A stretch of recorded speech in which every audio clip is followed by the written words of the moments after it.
Hey First Pres, What's Up is coming to you from First Presbyterian Church in York, Pennsylvania, providing pertinent and helpful information, inspiration, and encouragement in these challenging times.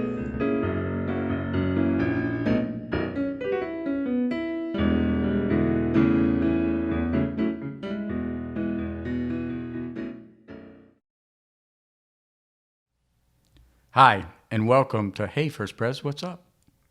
I'm Guy Dunham, your host for today's program. We are actually broadcasting here at the Billmeyer House on Market Street, part of First Presbyterian Church's complex. And so we're really glad to have this kind of an environment for our podcasts for now on. Well, at least we hope so. But it's my pleasure and my honor to introduce this morning Darlene Leonard. Hi, Darlene. Hi, Guy. My pleasure to be here. Oh, it's so good. Darlene is director of the Northeast Neighborhood Association, of which First Presbyterian is a member. I also need to note that I've had the honor and pleasure of being a member of the NINA board on behalf of First Presbyterian Church for over a year now.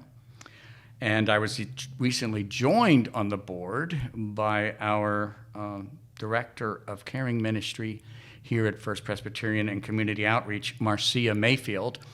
I attempted to back away and go off the board. I was told I wasn't allowed to do that, even though Marcia is now on. But it is so much of a pleasure, particularly, Darlene, to have you today, because you have so much to share, and you've been so important to the work here and ministry and outreach to NINA. So thank you. Thank you. I'm honored that you've acknowledged that, and honestly, just serving Christ. Amen. Amen. It's an outpouring or an outreach of what we, the body of Christ, are supposed to do. So it's what I breathe. Right. And we'll get to this a little later. NINA itself is not specifically a Christian organization, but it is strongly supported by the churches and the Christian community here in York, correct? Absolutely. Okay, so because we want people to understand that. We have people on the board who are not from a faith tradition, but they are from the community, and we certainly want to partner with them and have them a part of that. And so even though it had its beginnings in a Christian approach, it certainly is broader than that. Yes, absolutely. We have so many people that are a part of it from, like you said, different lifestyles and values and systems, but all from a good place. Yeah, really. Well, they want the best for NINA, the Northeast neighborhood, but also for the city of York. For the city of York, that's right. So, okay. A number of people who are listening to this or watching it today would not necessarily know anything about you as the director, so I want to make sure we take a little time to get to know you personally. Then we'll talk more about NINA, its background, and then also its work in the community. So tell me where you grew up. Okay, well, I am a native from York, Pennsylvania, and I went away to school, University of Maryland, for 4 years, so I have a bachelor's degree in behavior and social sciences. Okay. But once I graduated, I came back. So I have a very, very, very big family in York. And cool. The Sexton, I say our because Crystal Sexton, who was the original director of NINA, she and I are sisters, but we can remember having family reunions for 60 years on two sides of our family. So we have a deep-rooted support system here in York. My mother and father are still alive.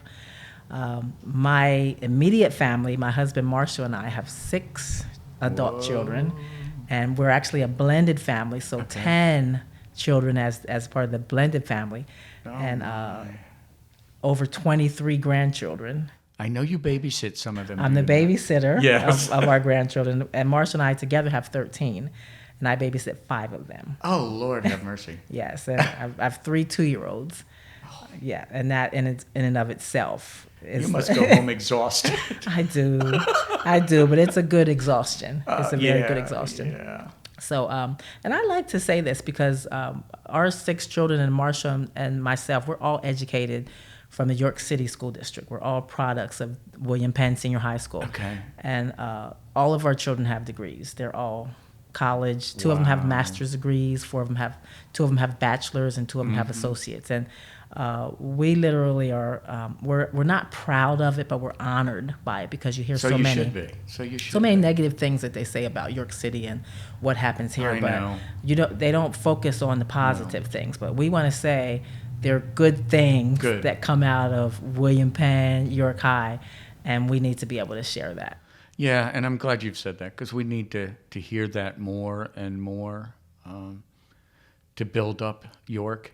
It already has a tough enough reputation, some self-imposed, some that's unfair, just stereotypes. Absolutely. And we need to constantly work to break those and to set them aside. And tell the story. That's right. Tell the story Absolutely. of the good things that have happened, so that they're not focusing on just the negative. What do they say? Accentuate the positive. And we don't like to brag. It's not about bragging, but it's just about shining the light that there are some good things that you might not hear about. Well, if you don't tell the story, then they make assumptions that are incorrect. Right. And so you really need to speak out. And like you said, it's not a matter of being proudful. It's a matter of you need to understand what the truth is and dispel the myths that oftentimes surround communities like York and others. York's not alone, but York certainly has its own challenges and stereotypes that it has to break. So I'm glad to hear you say that. That's awesome. Thank you. Awesome. So I worked as a case manager with Community Progress Council for 20 years. Okay, I knew you had a background, but I wasn't sure what it was. Okay. Yes, absolutely. And that was a job that I loved. Every day I would get up and love to go to work. Okay. And I worked with the homeless population, and we provided also generic case management. I worked directly at Bell Family Shelter for maybe 10 of those years, spending 12 hours a week there. Wow. Also with York Housing Authority, doing some classes for their tenants, and sometimes areas outside of York City. But I really, it was just an extension. Being able to do the job as a case manager was an extension of who I was. Right. And absolutely loved it. But one day it just popped in my head that I could retire and just babysit. At that point, there was two grandkids that I needed to babysit, but there were some that needed the latchkey before and after school. And because my children always worked, I wanted to be able to support them, so that they didn't have to struggle or just be frantic about the day-to-day things. So it went from babysitting 2 to babysitting 5, and then when my sister passed away, they were looking for someone to be the director of Nina. I would have never imagined me doing this. And when my brother-in-law was saying she's going to be the director, I'm like, no, I'm not. I'm retired, babysitting, loving it. I hear you. Easy street. As a retiree. Yes. So they hired a woman from the neighborhood, Barbidi, who was a wonderful, wonderful director. Mm-hmm. She got sick and was no longer able to do it, and she has since then passed away also. So the 2 people that were always involved in Nina were gone, and then there was an interim director, Barb Scott, and a call went out to let's open up again, let's hire someone. And someone said, why don't you do it? And I thought, it may be possible if we could rearrange the schedule a little bit, because I babysit during the day. If we can change things to the evenings, it may be possible for me to do it. And of course the board agreed that we could open up one day, but all of the rest of the days could be evenings. So I went to everybody that was babysitting. I said, you have to arrange for Monday childcare, because I'm going to be at Crystal's Place Mondays. And we were able to work it out, and it's worked amazingly. And I started out as a novice. I knew nothing about running a food pantry or an organization like Nina, but I got very good training, and ultimately it was an extension of who I am. So really it's about connecting with people, helping people in the venue of Nina. And a lot of what we do is at the food pantry, and it's just it's what I love to do. Well, I'll tell you, I knew Crystal. I loved her to pieces. So many people did. So many people do. Mm-hmm. Her illness was so hard to watch and know. She had such a servant heart. But here's the truth of the matter is, so do you. You both were gifted by God with such a servant heart after the image of Christ. And I know sometimes we get called by God to do things and we think, oh, no, God, you must have somebody else in mind, don't you? Mm-hmm. And it comes back just like Moses, like, send my brother, don't send me, I stutter, kind of thing. And he says, no, it's you.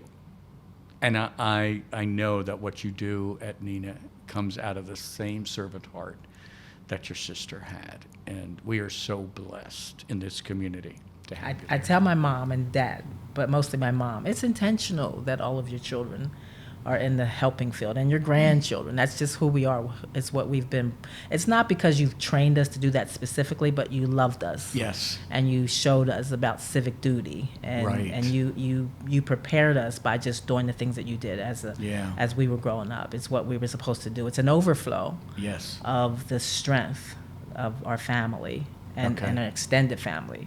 And our support system in York City, because York, we've had a very good support system in York City. Yeah, and people don't often know about that either. In fact, some things they're finding out is that as poverty moves into the suburbs, they don't have the same support system that the city does. Wow. Yeah. I never thought about that, but it makes sense. Yeah, I've been reading more and more about that. As poverty moves into the first ring suburbs, in other words, the first suburbs that grew out of the city, whether it's in York or other places, but York is an example.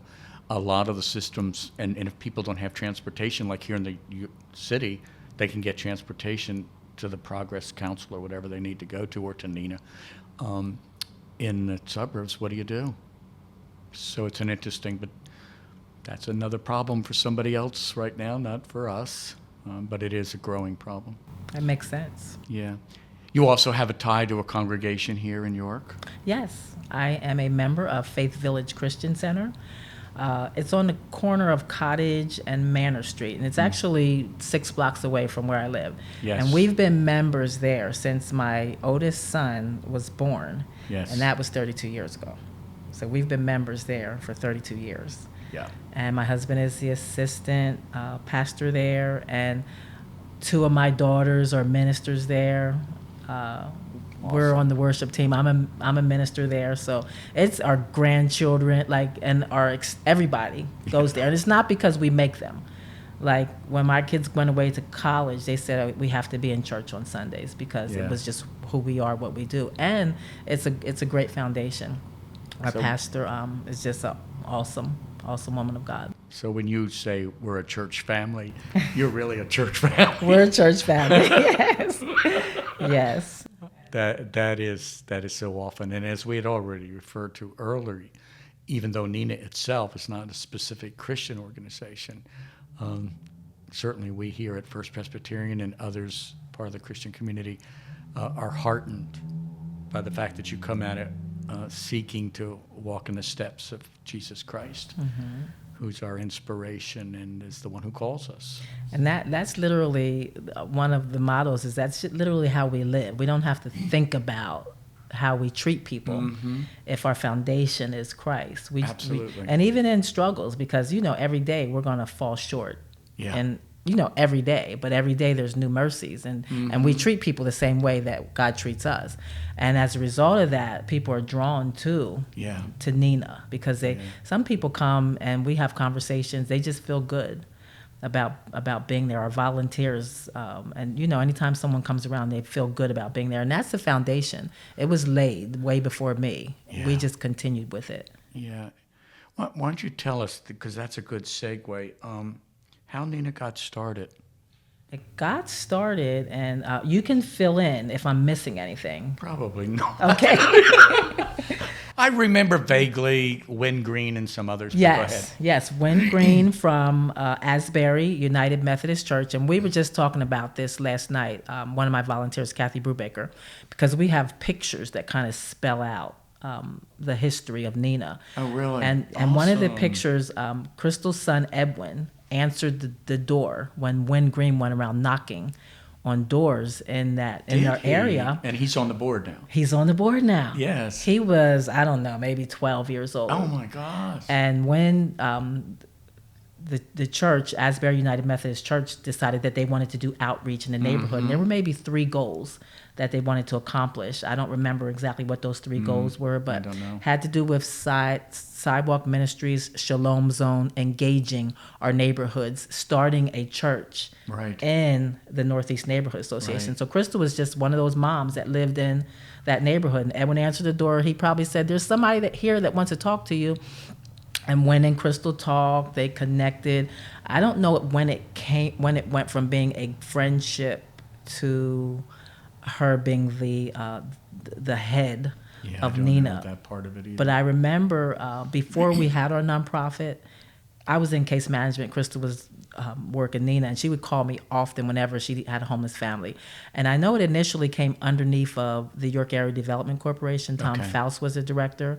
We didn't have our own nonprofit, so we received status underneath them. Okay. They were operating the food pantry. Sometimes she was just giving out items from her home. Okay. At one point, they went to the old Children's Home of York building on the corner of Pine and Philadelphia. Yep. They were distributing food and clothing from there. And Christ Hope Church. That's right. Yes. They were having church services on Chestnut Street, which is our current location. Right. Wynn was maybe the first pastor there. I think so, yeah. And then I remember Kevin Brubaker was the pastor there. See, I was serving congregations out of the area by then, so I lost touch. And then Kathy Mercado was pastor there on a regular basis. The United Methodist Church they would send new pastors, and Crystal would be their go-to person, their liaison. She knew exactly what was going on, developed really, really close relationships with the pastors. And then, hope I'm not talking too much, United Methodist Church decided that they were going to dissolve the Christ Hope Church. Right. And they gifted the building to Nina. That's how you received it. Okay. They gifted the building to Nina, and then we transitioned our home from the Children's Home of York building to our current location at 216 Chestnut Street. I don't want to throw around dates because I'll be sure to mess something up. That's all right. But somebody always knows better than we do, right? Yes. And they can type it in. Say, this is what it was. Right. We've gotten the general gist of it exactly on how it came to where it is now. But I remember after the church was dissolved and Christ Hope Church no longer had a pastor, I remember that they would still go to the church and pray and sing on Sundays, even though they didn't have a pastor. And her kids remember, this is where we go on Sundays. This is our church. Wow. Even when it was no longer a church, it was still the church. And then people come in, particularly people that have been there for a long time, and they don't call it the food pantry. I call it the food pantry, Crystal's Place, but they say the church, because to them, that's what it was. That's what it is. And prior to becoming the church, it was one of those abandoned, dilapidated houses. Yeah, really. That was gutted out and made into. Really? It was gutted out. Wow. Yep, and and now it's this glorious place where we get to give out food and clothing. And that's another good, because I want to know. Every year the board gets a review. So why don't we do 2020? You probably have a general sense of what went on last year, because it was a challenge to everybody with COVID. Talk about the services, but then also how you had to modify because of COVID. Okay. Well, we had literally, I'm going to say first, we served probably over 200 families per month that come to Crystal's Place for food. Okay. And that's probably between 800 and 1,000 individuals. Wow. In those families. A lot of people. And when I started, we were packing the bags, pre-packing the bags, and people would just come in and get the bags and then go out. And there were maybe I think that we were given about 10 items in that bag, and we were also given meats and sometimes vegetables. So I learned that the best practice is to give people a choice in what they were getting from the food pantry. What we call client choice. Client choice. And I was under the impression that we didn't have enough space to do client choice. Right. But when Moravian Moravian Church food pantry closed down. Right. They gave us a lot of their goods that they weren't using and came over and toured. And they said, you have the perfect amount of space to do a choice pantry. And that was our impetus in getting into the choice. And what we were able to do is purchase shelves, receive some grants to get additional shelving, so that we transitioned from being a pantry that would pack those bags to being a pantry that people came in and actually went through, picking off of the shelves what they wanted, put it into bags, and kept it moving. Of course, March of 2020, COVID hit and everything changed. Yep. So some pantries actually closed down, but we insisted that we were not going to close down. We were going to continue to go forward. So we did receive one of the CARE grants from the County of York, and with those grants, we were able to get some supplies that enabled us to move from being a in-house choice pantry to an outside pantry, where we went back to packing those boxes and packing those bags, but we didn't shut down. So people drive up now. And we went from literally giving 10, maybe 12 items to probably giving 20 items. Wow. Fresh fruits, fresh vegetables, a variety of meats, frozen foods. And it's amazing that we have so many people that donate to us. They call and they say, do you want this? Do you want that? And it's amazing. Sometimes we're like, what are we going to do with all this? The breads, we pick up breads. We get food from Sabel's weekly now. It's amazing, the outpouring of support from various churches and faith-based organizations, Jewish Family Services, regular food drives. I don't want to start naming churches because there are so many, and I don't want to forget any. And it's not just churches that are in our boundaries. They're coming from all the way, even from Redline. Well, I know even the Beth Israel, the Jewish synagogue. Yes. So many supports and just people, even people. And of course, First Presbyterian Church, we have a group of people here that literally have said any supplies that you need, large items, couches, refrigerator, washing machines. When we have them, we're going to connect them. Those supplies with Nina so that we can give them out. So now we have a bulletin board with large items listed on there. And that was started by Betty Schonauer. It was started by Betty. Betty was on the board of Nina for years and years and years, has been very involved here. But that was a vision she had, a sense that, so that's awesome. It's working. And several houses have been furnished. Oh, really? Yes. With supplies because of that connection. See, and I'm glad for you to say that because we don't necessarily hear that always.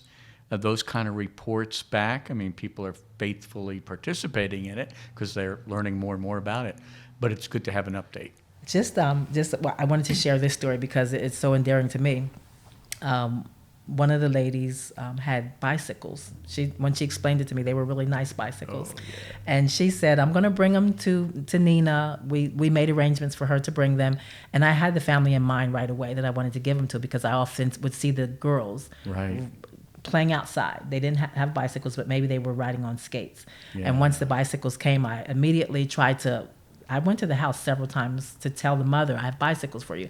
Was never able to reach her. One Sunday I was there packing bags and a little girl came up the street and I ran out. I said, I have a bicycle for you. And she was thinking, bicycle, what kind of bike is it? Maybe I want it, maybe I don't, because you don't always get the best things. No. Not always, a lot of time. So she was going to the grocery store. I said, well, come, take a look at it and you can tell me if you want it. When she took a look at that bike, her eyes went like that. Aww. And she said, I have to go to the grocery store. And I said, well, come and get it on your way back. And it took about 20 minutes to come back. And she jumped on that bicycle. Aww. She hopped on it right away, adjusted the seat, and started riding down the street. So happy. And then weeks later, I got the second bike for her sister. Yep. And it literally, she was right down the street, right in the neighborhood. It literally felt so good to engage a child and to give something like a bicycle could be a life changer. Yeah, absolutely. So it felt so good, and those are the connections that we try to make. The people in the neighborhood. I know the stories now, the personal stories, and I try to for example, I know someone that has a gluten-free allergy, so whenever I get gluten-free items, I say specifically, we have something for you. Right. all kinds of things that we can do to, and I know what it's helping in a lot of ways. It's not just providing food, but it's also providing hope. Yes. It's letting people know someone cares. Absolutely. And not only do they care, but they're doing something with that care. Yeah. So I don't care how much you know. I know that you care is what matters. And people need to know that, and we do it through the way we behave. And that goes back once again to what you said earlier, following Christ and how he did ministry. Relationships are extremely important, are they not, with Nina? they are our foundation. Yeah. The relationships are our foundation. And it's interesting because the love foundation that we begin with, it grows. And even when people, they come in angry or burdened down with life, they're changed. Yes. It might be a little bit, Yep. but that's enough. They don't forget it, though. It's a seed. And they may even feel badly after they leave that they behaved a certain way. But when they realize that your reaction to them was one of love and acceptance, even when they're having a bad day, they don't forget that. We all have bad days, don't we, guys? Sure we do. Oh, my wife knows how many bad days I have. Just ask her. So how do you want people to treat you when you have a bad day? That's how we treat Well, me, others. it's just like, leave me alone. Leave me alone. Give me space. Give me time. Yeah. Yep, absolutely. What else would you like our listeners? Like I said, as I wrote to you in the email, is that we have different people watching this. Some are very familiar with Nina. Some are vaguely familiar with it. Some don't have the foggiest idea who are going to see this and hear this podcast, Darlene. So it's an introduction for them. What would you want them to know if they knew nothing about Nina until now? What would you want them to know? It's not just the events that we have going on, and we have several events throughout the year. Right. Most of them were canceled in 2020. The Easter egg hunt for the children, our annual block party, which we have in excess of 400 people that come out, and 20 plus vendors that come out and just come together, have a good time. The breast cancer awareness event. Okay. We have Nutrition Links class. We partner with Penn State Co-op. We've partnered with our local credit union, White Rose Credit Union, who have been a big supporter of us to do financial literacy classes. Lots of partnerships. And one of the things that we're most proud of, there are lots of things that we're very proud of, but we have a community garden. Yes. Connected Awesome. to Nina. It's in our backyard. And prior to having that space for the community garden, there were some dilapidated garages there. Okay. We used to store those items that people would come in and get. And once the garage was no longer a good fit, it just sat there for years. Okay. So we received a grant. We were able to tear those garages down and just have that open space. Well, one day my volunteers were on the balcony and looked out and said, why can't we move our garden from the Broad Street location to our backyard? Mm-hmm. And we were able to do that. We transitioned it. We have 26 raised beds and 26 individuals who have those raised beds at Nina. It is an amazing way to build relationships. And that is awesome. That is awesome. I remember a year ago when we did the Sunday school class, we did this kind of interview for that class. And I kind of kiddingly, I don't know if it was that day or it was with Oscar Rossum. I think it may have been with Oscar. I kind of made this joke about, well, we'll turn this into a podcast or a radio show or something. Little did I know. But anyway, did you not tell me a story about, because we're talking about how the community really is supportive of each other, that a child was lost and people were out looking for that child? That's right. That's right. I was out that day. I think we had an overflow of orange juice, and we have this little red wagon that I will, when we have extra food or supplies or want to give something out, we walk it up and down the streets and give it away. And I was on Walnut Street, and the family came out. They were frantic. The child had disappeared from outside, from out front. It was a summer afternoon. There were a lot of kids playing, and the mother came out, and she couldn't find her child. And there were several families that were out there looking for the child. Yeah. At that point, they looked down the street, they looked across the street, and the child was nowhere to be found. Now, you can imagine how a parent is starting to feel at that point. And then I don't know how it happened, but the next door neighbor said, the child is in here with me. I don't even remember how it was that she got inside, but right away, it started like the neighbors started working together. Okay. To solve that situation, because everybody, connectivity. Marcia used that word downstairs. Yes. It may not look as though there's some positive things in this neighborhood, but the neighbors come together. Yeah. They support one another. And what we do and what we want to do is tap into that. Yes. With everybody that we connect with. That's what we're supposed to do. Yeah. And draw out something positive, and then share with somebody. Even though I may not be a big part of your support system, I'm part of your support system, but you need to find other people that can be a part of that support system, and we'll help you. We'll help you to find those people. It's not just giving out food or giving out clothing. We give out food, but also we have a clothing pantry upstairs where we give out lots of nice clothing. Yes. And also household supplies. Right. So we probably give out 2,500 items. Wow. Per month. Wow. Yes. Whoa. Yeah. Well, you'd rival Walmart. It varies. Some months 2,500, some months 1,500, but we never lack. We always have enough. Okay. Particularly with clothing. Okay. Because we have a secondhand clothing store that provides for us, and then we have lots of people that just say, "Can we give? Can we give? Can we give?" And we try to accommodate. If we can take your items and give them away to somebody, that's exactly what we do. So we're serving a good need. Going back to what you were talking about, the connectivity, I remember when I was with the York County Council of Churches and would be meeting with different groups for different purposes. And I'd often hear people like yourself who had grown up in York talking about how the particular neighborhood where they were, how close people were. They watched each other's children. They could even discipline them in those days and speak to them. And the kids knew that there was this sense of really being community.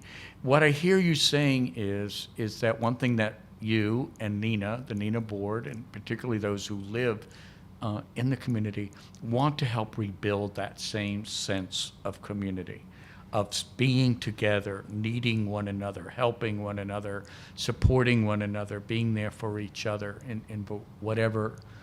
Am I correct? Yes, absolutely. And it starts, for me anyhow, it starts with helping people to feel valued. Yes. So everyone that comes through, I guarantee you, they feel valued.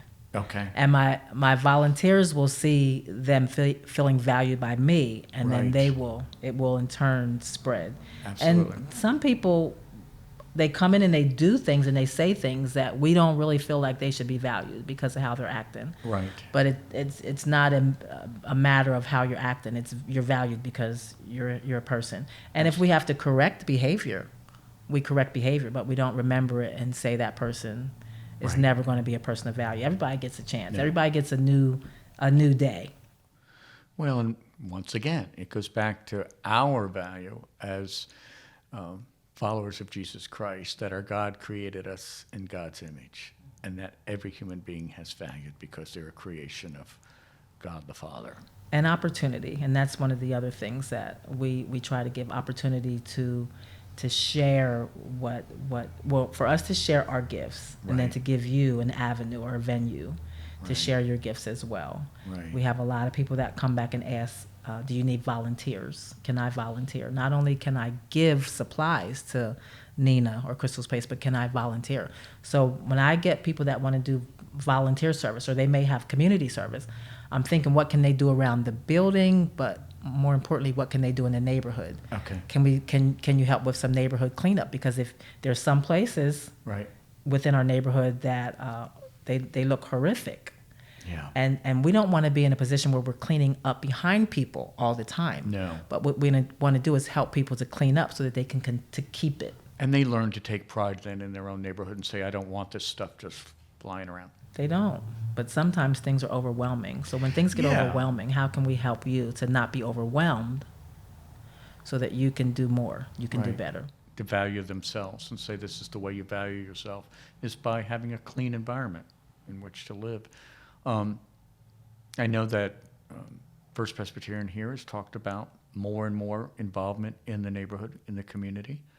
And I know that some of our folks, I think, have been in touch with you about ways in which we can participate that way. Other people who are listening to this or part of the church may not be aware of that. So if they're interested, they need to be in touch with either Holly Smith or Jenna Reedy or directly with Darlene Leonard at Nina. But one of the things, the joy that I had a couple of weeks ago was providing for a meeting between you and Marcia Mayfield. Yes. And I sat where you're sitting right now, and then I just watched the two of you talk. Our eyebrows were dancing because it was such a blessing because I knew that you both have servant hearts. I knew that the two of you have the same concerns and love for people and such. So once you got together, it was going to. But I think it's important for our folks at First Presbyterian and beyond to know that we at First Presbyterian want to collaborate and partner with Nina. We want to work together. We don't want to overlap. We don't want to duplicate services. Find ways in which we can strengthen each other, work together on certain things that maybe alone we couldn't do, or one takes care of one thing and another group takes care of another. How's your conversation been with Marcia? Very good. Marcia and I just had a conversation about something that we're both working on. Okay. That seemed as though it may be a duplication of services. We were going to be helping young mothers with some supplies. And Nina has something planned and Marcia has something planned. Yes. But we found out that it's not a duplication of services. It's that one accentuates the other one. Okay. But if we don't conversate, if we don't have that conversation, we won't know. No. And I said it's absolutely a good thing that you're doing what you're doing, because what we're doing we can pass on the people that we work with, the mothers that needed the supplies, to do some more long-term events that you have in mind. And there were lots of things that Marcia and I talked about collaborating with, and I am so grateful for her and so many other people that want to help, because I can only do so much. Well, absolutely. And when Marcia's position was created, we included then community outreach, which had not been a part of the doc before, for this very reason, Darlene, was that we knew that if it was a part of a staff position, not that volunteers and individual people aren't important, but when it's in a staff position, she's going to be in a situation now where she's in conversation with you. And as you said, because we talked, we could see that these two outreaches were not duplicating, but they were complementary. We wouldn't be able to do that. We would have been operating all by ourselves if it had been under the other job description. So I am really blessed to hear this. And I think our brothers and sisters here at First Presbyterian, who obviously support Marcia's position, need to understand that with her being full-time here, but an extended responsibility, it's already having fruit. It's already having fruit. And that's important. And she's very organized. Yes, I know. She's very organized. I'm not that organized person. Oh, okay. I'm not all over the place. I see something, I see the end result, but the details. I need detail-oriented people around me. Okay. And I have Well, them. let the two of you take care of that between you. Yes. Stay out of it. But that's important. We need to have systems of care. Yeah. So that when one person's away, things don't fall apart. It's not built around a person or a personality. No. It's a system. Absolutely. Of care. Absolutely. And we're so much stronger together than we are apart. Mm-hmm. And so that's what this is all about. So all the forces that try to keep us apart or to keep us angry at one another, we just decide that those things are not the most important thing. That's going to be low on the totem pole. Absolutely. The things that we agree about are going to be, we're going to figure out how to work out everything. Yes. Everything. Because there are human beings dependent upon us of being faithful to Jesus Christ and doing what we feel God has called us to do in their midst. And they need it. There's no question about it, that. And if we're divided, a house divided against itself cannot stand, Jesus said. So we have to find ways to ignore what's going on in the larger community or world, let's put it that way, and say, no, that's not how we're going to behave. And it is such a blessing for you to be a part of that. I guess one thing that we do need to be aware of, though, there are weaknesses. What do you see as some of the struggles in Neenah, in the community at large, that we need to be at least praying about, if not also addressing?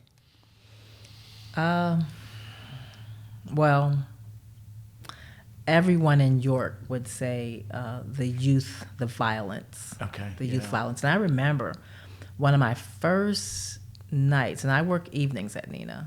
One of my first nights that I was there was a fight right out front. Someone got beat up. The ambulance had to be called. Yeah.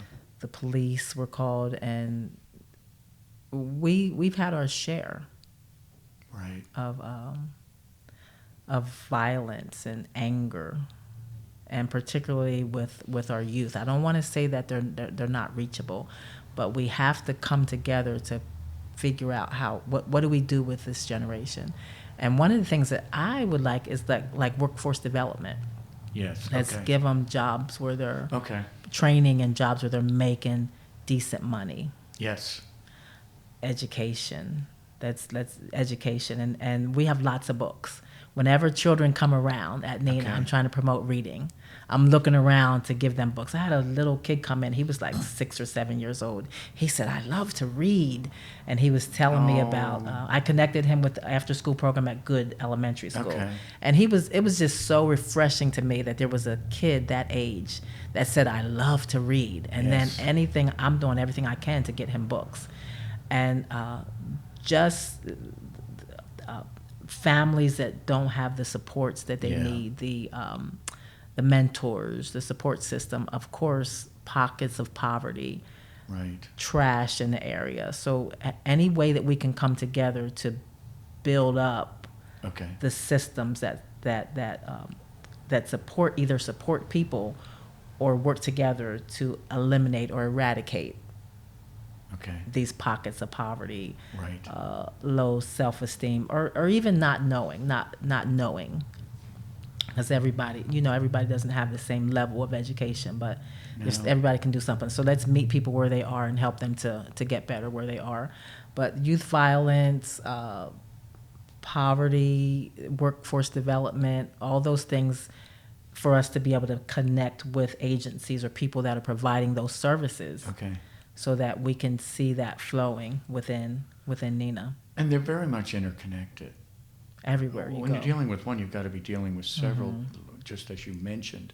I know that I've heard people talking in our Mission Dream Team here at First, that people wanting to do mentoring, which had been done before by this congregation at Alexander Good years ago. And it, like everything, it has its peaks and then it dies out and it comes around. I know that Marcia has also been recently in conversation, or continuing a conversation we've had with York Literacy Council on how we can do something maybe perhaps here. So I hear that. I still think everything needs to be in some way coordinated. Yes, absolutely. I'm glad Marcia is the organized people person that you say that she is, because it can get out of hand, and we've talked about that. If you try to do too many things, I was just you don't do any of them well. Right. So you have to be careful. If you're just simply partnering, but you're letting somebody else do it, that's different than trying to take it on yourself. So I think we have to find creative ways by which we can support those who are already doing something and doing it well. The same thing about the youth.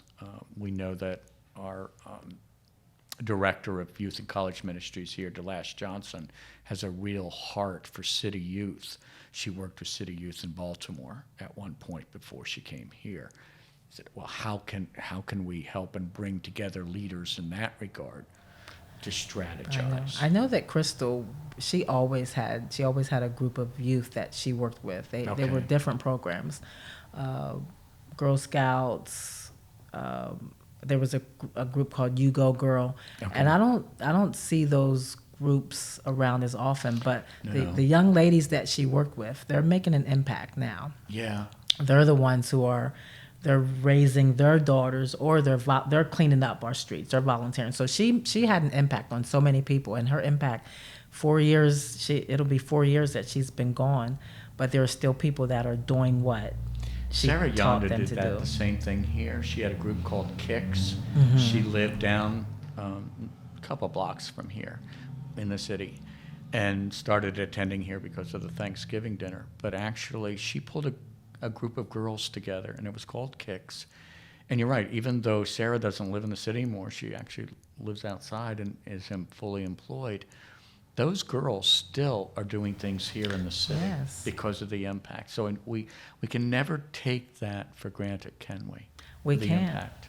And even though, I don't know, times have changed, it may not be that system again, but we need to duplicate what those systems created somehow. Right. Okay. I don't know the answer to that. Somebody smarter, more organized than me. I don't either. May be listening to this podcast and say, I have the perfect solution. You hope that sometimes somebody will say something, that's me, and that they pick up. I'm thinking about the workforce, and I'm thinking, okay, we have some people at First Presbyterian who own businesses. If they can't create the job themselves, what can they do in bringing their own information to create something in the city in which people can be hired? Can you hire an 18-year-old? That's right. So we have to be creative. We need to find ways that it can be done. It is being done in other parts of the country because I've heard of it where they've done.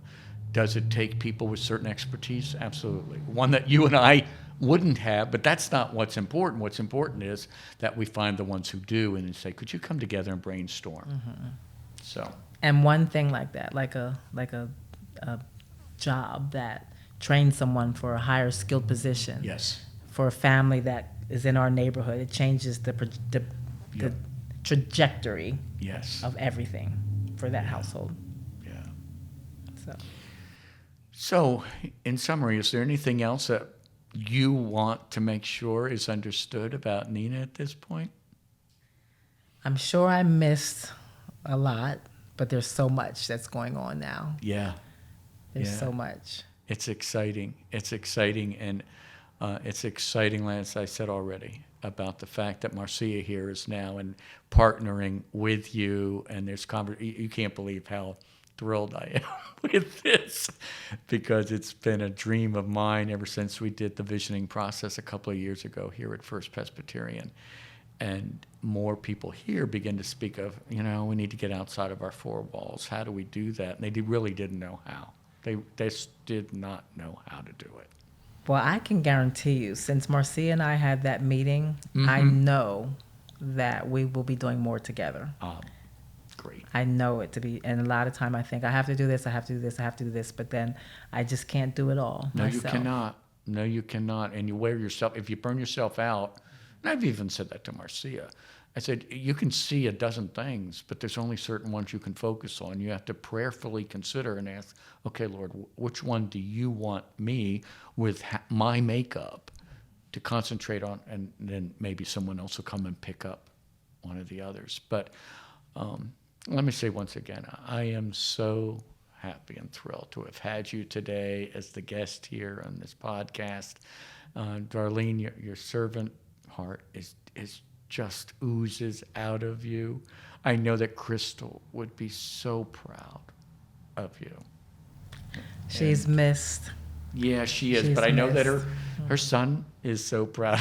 Your nephew, Edwin, and that you could serve with him on the board, and all of her family are involved as well. Yes. So any way that I can connect them, whether it's her children or grandchildren coming down and helping us load or unload, or just sometimes giving me a hug, or any support. Her family are very, very, very instrumental in this work that continues. Well, I assure you. Oh, excuse me. Go ahead. I said every one of them. Yeah, I assure you, we will probably be visiting with you again down the road, or it may be with a group of people that we want to talk about something that's going on here with Nina and First Pres and other participants in the neighborhood. So this will not be the last podcast I'll be doing with you, but I have to admit it's been a blessing. Thank you so much. It's something I've been looking forward to. So thank you, Darlene. I always appreciate spending time with you, Guy. Sure. Thank you. Okay. And folks, thank you for watching this episode of Hey First Pres, What's Up? And we'll be coming to you soon. We've got some new guests that I'm trying to line up, particularly in regard to the neighborhood history and participation. I can't say any more about it, but with the Underground Railroad, I am really excited about it because we've got some interesting things to go back to York's history, see what was going on in the 1800s and how it parallels the 2000s. So, but until then, we wish you God's grace and peace.